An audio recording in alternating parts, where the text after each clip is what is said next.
Assalamualaikum warahmatullahi wabarakatuh. Sahabat Babar Official beriman, bagaimana kabarnya?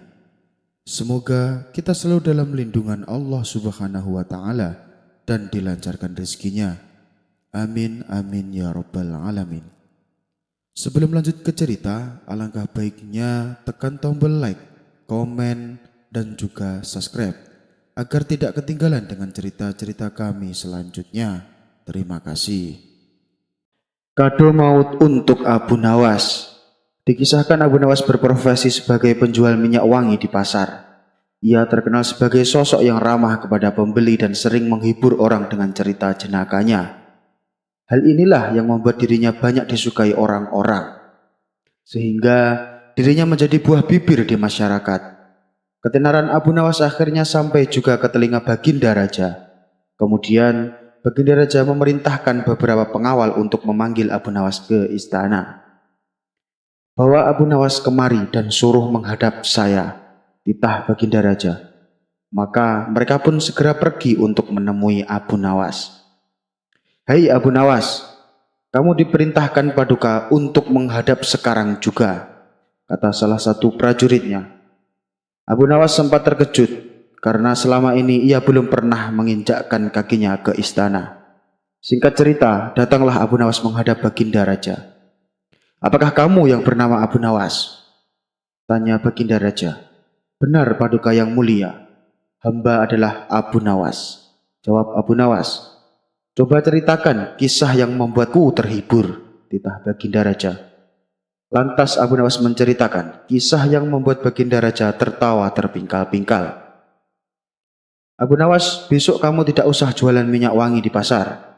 Mulai sekarang kau bekerja untukku," ucap Baginda Raja. "Ampun Paduka, kalau boleh tahu pekerjaan apakah yang hendak Paduka berikan?" tanya Abu Nawas. "Kamu saya angkat menjadi pelayan istana. Kerjamu memberikan minuman untuk para tamuku, lalu menceritakan kisah-kisah jenakamu," jawab Baginda Raja. "Baik Paduka yang mulia." Kabar gembira tersebut kemudian Abu Nawas ceritakan kepada istrinya. "Wahai istriku, besok aku sudah tidak lagi jualan minyak wangi, karena aku sekarang diangkat menjadi pelayan istana," tutur Abu Nawas. Sang istri merasa ikut bahagia mendengar kabar tersebut. Keesokan harinya, Abu Nawas ke istana dengan memakai jubah terbaiknya. Setibanya di istana, ternyata Baginda Raja sudah duduk bersama para tamunya. Ia pun dengan sigap membagikan minuman untuk para tamunya. Lalu ia duduk di tengah-tengah mereka dan menceritakan beberapa kisah jenakanya. Baginda Raja dan para tamunya seketika terpingkal-pingkal. Sang raja pun sangat terhibur dengan kisah yang diceritakan Abu Nawas. Setelah waktu menjelang sore, Abu Nawas pamit pulang ke rumah. Ia pun diberi uang oleh Baginda Raja sebagai upahnya hari ini. Begitulah keadaan Abu Nawas untuk beberapa waktu yang cukup lama. Sampai suatu hari ada salah satu menteri istana yang merasa cemburu dengan kedekatan Abu Nawas dan Baginda Raja. Seperti biasa, setelah waktu sore tiba, saatnya bagi Abu Nawas untuk pamit pulang dari istana. Sang raja memberi upah yang lumayan banyak kepada Abu Nawas. Ketika dalam perjalanan pulang, ternyata Abu Nawas diikuti oleh menteri yang tidak suka kepadanya. "Hei Abu Nawas, tunggu sebentar. Ada yang mau aku bicarakan," kata sang menteri. Abu Nawas pun berhenti dan bertanya, "Ada apakah duhai Tuan Menteri?" Sang menteri lalu memberitahu bahwa Baginda Raja sangat terganggu dengan bau mulut Abu Nawas. Abu Nawas menjadi terkejut dan bertanya, "Lalu apa yang harus aku lakukan Tuan Menteri?" Sang menteri menjawab, "Itu mudah Abu Nawas. Saat kau bercerita di hadapan raja, lebih baik kau tutupi mulutmu dengan tangan." Saran tersebut diterima Abu Nawas. "Terima kasih Tuan Menteri atas sarannya," balas Abu Nawas. Keesokan harinya Abu Nawas bercerita di hadapan raja dan para tamunya dengan menutupi mulutnya pakai tangan. Baginda Raja menjadi tersinggung. Begitu pula dengan para tamunya. Setelah Abu Nawas pulang, Baginda Raja bertanya kepada menteri yang tidak suka kepada Abu Nawas. "Sikap Abu Nawas hari ini membuatku tersinggung. Lebih-lebih ini di hadapan para tamuku," tutur Baginda Raja. "Memangnya apa yang dilakukan Abu Nawas, wahai Paduka?" tanya sang menteri berpura-pura. "Dia bercerita sambil menutupi mulutnya dengan tangan," balas Baginda Raja. Ampun Paduka yang mulia, sebenarnya hamba tahu kenapa Abu Nawas berbuat demikian. Tapi hamba takut Paduka akan marah, ucap sang menteri. Katakan saja, aku tidak akan marah kepadamu, kata Baginda Raja. Kemarin Abu Nawas bilang kepada saya, katanya dia sangat terganggu dengan bau mulut Baginda Raja, ucap sang menteri berbohong. Mendengar itu Baginda Raja menjadi murka. Kurang ajar Abu Nawas, dia berani menghinaku. Besok akan aku berikan pelajaran, kata Baginda Raja emosi. Keesokan harinya Abu Nawas datang ke istana. Baginda Raja langsung mencekatnya. Hai Abu Nawas, hari ini kau tidak usah bercerita. Ada tugas lain untukmu. Sekarang juga berikan kado ini ke rumah Tuan Hakim, titah Baginda Raja. Dengan penuh setia dan tanggung jawab, Abu Nawas menerima tugas tersebut. Ia pun pergi meninggalkan istana untuk melakukan tugasnya. Tapi saat di pintu gerbang, Abu Nawas berpapasan dengan menteri yang membencinya. Mau kemana Abu Nawas? Dan apa yang kau bawa itu? Tanya sang menteri. Saya diperintahkan Paduka memberi kado hadiah untuk Tuan Hakim, jawab Abu Nawas. Aneh, padahal kan kemarin Paduka sangat murka kepada Abu Nawas. Tapi kenapa malah ia dipercaya memberikan kado hadiah? Pikir sang menteri. Sini Abu Nawas, biar aku yang mengantarkan kadonya, ucap sang menteri. Jangan tuan, nanti saya dimarahi Paduka Raja, balas Abu Nawas. Aku lebih berhak daripada kamu untuk melakukan tugas ini, kata sang menteri sambil merebut kado yang ada di tangan Abu Nawas. Abu Nawas berusaha mencegahnya, tapi ia tak kuasa. Maka ia pun memilih untuk pulang ke rumah. Sementara sang menteri merasa kegirangan. Pasti Tuan Hakim akan memberiku hadiah sebagai imbalan atas kado yang kuantarkan ini, pikir sang menteri. Setelah ia tiba di rumah Tuan Hakim, sang menteri segera memberikan kadonya. Tuan, kali ini ada kado hadiah dari Paduka Raja, kata sang menteri. Ya, terima kasih, jawab Tuan Hakim. Setelah Tuan Hakim masuk ke dalam, ia membuka kado hadiahnya. Ternyata isinya buah-buahan dan di sampingnya terselip surat dari Baginda Raja. Surat tersebut berbunyi bahwa orang yang memberikan kado ini supaya dipenjara sebulan dan dihukum cambuk 100 kali. Ternyata Tuan Hakim adalah algojo kerajaan. Ia pun dengan sigap menangkap sang menteri dan mencambuknya 100 kali, lalu memasukkannya ke dalam penjara. Pada hari berikutnya Abu Nawas seperti biasa datang ke istana untuk melakukan tugasnya. Sang raja terkejut dengan kedatangan Abu Nawas. Abu Nawas, bukankah aku menyuruhmu untuk mengantarkan kado hadiah untuk Tuan Ali? Tanya Baginda Raja. Benar Paduka yang mulia, jawab Abu Nawas. Lalu kenapa kau masih di sini? Atau jangan-jangan kau tidak mengantarkan kado tersebut? Tanya Baginda Raja kembali. Ampun Paduka yang mulia, kado tersebut direbut paksa oleh sang menteri dan saya tidak berani melawannya. Sejenak Baginda Raja terdiam dan menjadi heran. Bukankah menteri itu yang memberitahumu kalau Abu Nawas tidak suka dengan bau mulutku? Kata Baginda Raja dalam hati. Oh iya Abu Nawas, saya ingin tahu kenapa kemarin kamu bercerita dengan menutupi mulutmu. Ampun Paduka yang mulia, kata menteri, Paduka sangat terganggu dengan bau mulut saya. Oleh sebab itu saya menutupi mulut saya. Saya tidak ingin Paduka merasa tidak nyaman atas bau mulut saya, jawab Abu Nawas. Baginda Raja menjadi bertambah heran dengan pengakuan Abu Nawas, karena berbeda dengan apa yang ia dengar dari menterinya. Oh, jadi menteriku mencoba menfitnah Abu Nawas, tapi dia mendapatkan balasannya. Allah memang sangat adil kepada hambanya, kata Baginda Raja dalam hati. Berarti kamu tidak jadi mengantarkan hadiahnya Abu Nawas? Tanya Baginda Raja memastikan. Ampun Paduka yang mulia, hamba memang bersalah. Tapi hamba tidak kuasa melawan, sebab Menteri Paduka merebutnya dengan paksa. Apalagi saat dia bilang kalau dia lebih pantas dan berhak yang mengantarkan kadonya, jawab Abu Nawas. Yang dikatakan menteriku itu memang benar Abu Nawas. Dia lebih berhak dan lebih pantas mendapatkannya, ujar Baginda Raja tersenyum. Abu Nawas dan jin yang lucu. Tokoh fenomena Abu Nawas dari kota Baghdad terkenal dengan sifatnya yang cerdik dan jenaka. Dengan kecerdikannya inilah ia selalu saja bisa mengatasi masalah yang sering bikin Baginda Raja tertawa. Namun di balik itu semua, Abu Nawas juga terkenal akan kejujurannya. Kejujurannya inilah yang membuat Baginda Raja bertambah sangat menyukainya. Akan tetapi, tidak semua percaya dengan kejujuran Abu Nawas. Tidak tanggung-tanggung, mereka adalah bangsa jin. Mereka ingin sekali menguji sampai sejauh mana kejujuran Abu Nawas. Bangsa jin akhirnya sepakat akan menguji kejujuran Abu Nawas. Apakah Abu Nawas bisa lolos dalam uji kejujuran itu? Mari kita simak ceritanya. Keseharian Abu Nawas dalam menafkahi keluarganya adalah mencari kayu bakar di hutan. Dengan bermodal kapak andalannya, tiap pagi ia pergi ke hutan untuk menebang kayu. Lalu kayu yang ia dapatkan dibawa ke pasar untuk dijual. Dari hasil penjualannya inilah uangnya ia gunakan untuk menafkahi keluarganya. Pada suatu hari, saat Abu Nawas sedang berjalan menuju ke hutan, kapak yang ia bawa terjatuh ke dalam jurang. Tanpa kampaknya tentu saja Abu Nawas tidak bisa bekerja, sebab itu adalah kapak satu-satunya. Hal ini membuat Abu Nawas merasa sedih.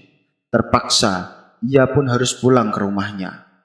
Namun saat dalam perjalanan pulang, tiba-tiba datanglah jin yang menyamar sebagai kakek tua. "Hai anak muda, kenapa kamu terlihat murung?" tanya jin itu berpura-pura. "Kampak saya jatuh ke jurang, kek. Padahal itu kapak saya satu-satunya. Jadi saya tidak bisa bekerja tanpa kapak itu," jawab Abu Nawas dengan nada sedih. Mendengar jawaban tersebut, muncullah ide pada diri sang jin. Ini saat yang tepat untuk menguji kejujurannya, bikin jin tersebut. "Maukah kau kubantu untuk mengambilkannya?" tanya Raja Jin. "Tentu saja saya mau. Tapi bagaimana caranya, kek? Jurang itu dalam sekali," balas Abu Nawas. "Kamu tak perlu tahu bagaimana caranya.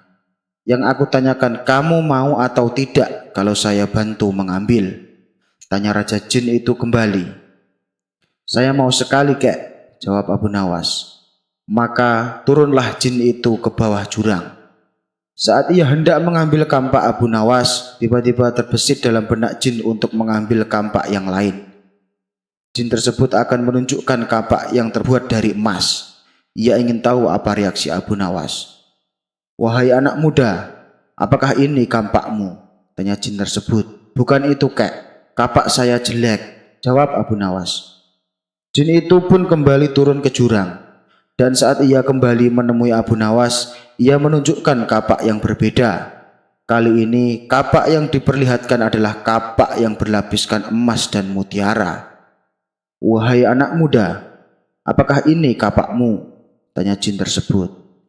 "Itu juga bukan, kek. Kapak saya jelek dan sudah agak berkarat," balas Abu Nawas. Sejenak jin yang menyamar jadi kakek itu terdiam.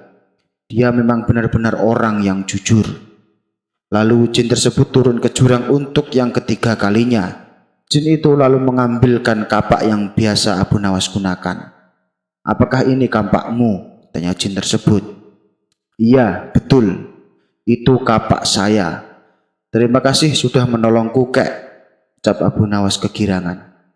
Jin tersebut sangat kagum dengan kejujuran Abu Nawas. Lalu ia pun berkata, "Hei anak muda, andaikan kamu mengaku kalau kapak emas adalah milikmu, tentu saya akan memberikannya padamu, meskipun saya tahu kalau kamu berbohong," tutur jin tersebut. "Saya tidak mau mengambil sesuatu yang bukan hak saya, kek. Saya adalah orang yang selalu bersyukur dengan apa yang saya miliki. Bagiku, kapak jelek ini adalah rezeki yang luar biasa. Karena dengan kampak ini aku bisa menafkahi keluargaku dengan cara yang halal," jawab Abu Nawas. "Dalam kondisimu yang miskin ini, apa kamu tetap bersyukur?" tanya jin itu heran. "Tentu saja, kek. Karena rasa syukur inilah yang membuatku senantiasa bersikap jujur," balas Abu Nawas. Jin itu pun tersenyum mendengar penuturan Abu Nawas. "Saya kagum sama kamu, wahai anak muda. Karena rasa syukurmu dan kejujuranmu, maka saya hadiahkan kedua kapak ini untukmu," kata Raja Jin. Kemudian jin yang menyamar sebagai kakek tua pergi meninggalkan Abu Nawas. Sementara Abu Nawas pulang dengan membawa 3 buah kapak. 1 kapak jelek yang biasa ia gunakan, Yang kedua, kapak yang terbuat dari emas. Dan yang ketiga, kapak yang berlapiskan emas dan mutiara. Namun, ujian yang dihadapi Abu Nawas tidak berhenti sampai di situ. Pada hari berikutnya, saat ia kembali menebang pohon di hutan, jin yang pernah menolong Abu Nawas terus mengawasi gerak-geriknya. Saya akui, Abu Nawas bukanlah orang yang mudah tergoda oleh harta. Tapi bukankah lelaki paling mudah tergoda bila dihadapkan dengan wanita? Aha, aku punya ide lagi untuk mengujinya, pikir Raja Jin tersebut. Ketika Abu Nawas masih sibuk mencari kayu di hutan, jin itu segera pergi menuju rumah Abu Nawas. Setibanya di sana, jin itu mendapati istri Abu Nawas sedang mencuci. Tanpa pikir panjang, jin itu segera menculiknya dan menyembunyikannya di alam jin. Beberapa lama kemudian pulanglah Abu Nawas dengan membawa kayu yang banyak. Wahai istriku, aku sudah pulang. Aku membawa kayu yang banyak sekali, teriak Abu Nawas kegirangan. Berkali-kali Abu Nawas memanggil istrinya, namun tidak ada jawaban sama sekali. Abu Nawas pun menjadi jengkel, lalu ia mencari istrinya di belakang. Tapi istrinya tidak ada. Ia hanya mendapati tumpukan cucian yang belum sempat diselesaikan. Jangan-jangan istriku jatuh sakit, pikir Abu Nawas khawatir. Ia segera bergegas menuju kamar, akan tetapi ia tak menemukan istrinya. Abu Nawas menjadi panik. Ia lalu mencoba mencarinya ke seluruh ruangan. Namun tetap saja istrinya tidak ditemukan. Kemudian Abu Nawas bertanya kepada para tetangganya, tapi tidak ada satupun dari mereka yang tahu. Kamu di mana, wahai istriku? Ucap Abu Nawas khawatir. Di saat ia sedang termenung di depan rumahnya, jin itu kembali mendatangi Abu Nawas dengan menyamar sebagai kakek tua. Wahai anak muda, apa yang kau pikirkan? Kenapa wajahmu terlihat murung? Tanya jin tersebut. Istriku tiba-tiba hilang, kek. Dan aku tidak tahu dia di mana, jawab Abu Nawas. Jangan khawatir anak muda, aku bisa membantumu. Aku bisa mengembalikan istrimu, balas Raja Jin itu. Sejenak Abu Nawas terdiam. Bukankah orang ini kakek tua sakti yang tempo hari menolongku mengambilkan kapak di jurang? Hilangnya istriku pasti perbuatan kakek tua ini. Rupanya ia ingin kembali menguji kejujuranku, pikir Abu Nawas. Hai anak muda, mau ditolong malah melamun. Ayo ikut aku, ajak jin itu kepada Abu Nawas. Abu Nawas pun menuruti ajakannya. Ia ingin tahu ujian apa lagi yang akan diberikannya. Setelah sampai di tempat yang sepi, jin itu berkata kepada Abu Nawas, kamu tunggu di sini sebentar. Lalu tiba-tiba jin itu menghilang. Tak lama berselang, jin itu kembali menemui Abu Nawas. Ia datang bersama seorang wanita cantik yang jelita, layaknya seorang putri kerajaan. Hai anak muda, apakah ini istrimu? Tanya jin tersebut. Abu Nawas mengamati wanita cantik itu dari ujung kepala sampai ujung kaki. Sungguh cantik dan menawan, kata Abu Nawas dalam hati. Hai anak muda, ditanya malah bengong. Ini istrimu atau bukan? Tanya jin kembali. Dengan cepat Abu Nawas langsung menjawab. Benar sekali, itu istri saya. Mendengar jawaban Abu Nawas, jin yang menyamar sebagai kakek tua itu tampak marah. Kamu bohong. Aku tahu ini bukan istrimu. Hanya gara-gara wanita, kamu memilih tidak jujur. Mana rasa syukurmu yang katanya membuatmu bersikap jujur? Kata Raja Jin tersebut. Sabar dulu kek, jangan emosi begitu. Aku tahu kalau itu bukan istriku. Tapi jika aku menjawab bukan, pasti kakek akan datang lagi dengan membawa wanita yang lebih cantik. Dan bila aku kembali menjawab bukan, barulah kakek akan membawakan istriku yang sebenarnya. Setelah aku mengakuinya, kemudian kakek pasti akan menghadiahkan kedua wanita cantik tersebut kepadaku. Lalu aku pulang dengan membawa ketiga wanita sebagai hadiah untukku. Kakak sendiri kan tahu, pekerjaan saya adalah penebang kayu di hutan. Pinggang saya sering sakit, kek. Saya tidak mungkin kuat bila harus melayani ketiga istriku, kata Abu Nawas menjelaskan. Setelah mendengar penjelasan Abu Nawas, jin yang menyamar sebagai kakek tua langsung tertawa terpingkal-pingkal. Ternyata kamu bukan hanya jujur, tapi juga cerdik dan lucu. Baiklah, aku kembalikan istrimu. Jin itu pun kemudian menghilang.